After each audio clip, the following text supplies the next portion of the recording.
Пошла Мара,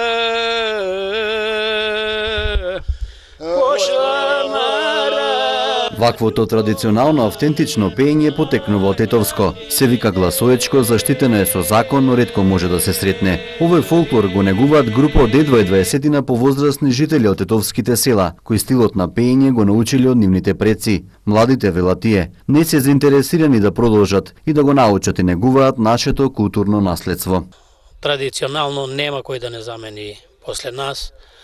Ние се трудиме, те ќе се појават некои деца како што беа теарце, нешто да им помогнеме, да им објасниме за песните, да ги поттикнеме малку, почнаја, меѓутоа еве ги малку се изгубија, така да полека некако изумираат овие песни, што младината просто им е страм, па вие како пеете, па ова не може секој да го пее. Од Институтот за фолклор Марко Цепенков велат дека гласоечкото пеење и секој културен белег представува идентитет на еден народ. Мора да се поттикнат младите да го засакаат, а дел од нив и да го научат овој фолклор, ако сакаме да не ги изгубиме корените и генезата на македонскиот народ од овој дел на државата. Најважно од се е оваа традиција да се чува и да се пренесува на помладите.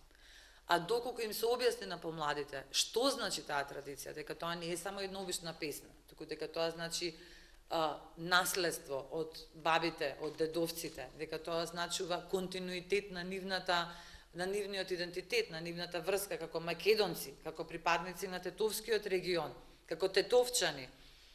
Тогаш ние сметаме и би требало така да биде дека и младите повеќе ќе се заинтересираат, бидејќи ќе го сватат тоа како еден вид на нивно културно наследство. Гласоечкото пеење е полифоно со два гласа. Се пее најчесто за татковината, љубовта, се пренесуваат верувањата, историјата, обичаите. Специфичноста на ваквото пеење ја препозна и од ЮНЕСКО, кој во 2015 година го впиша гласоечкото во листата на заштитени добра, како нематеријално културно наследство.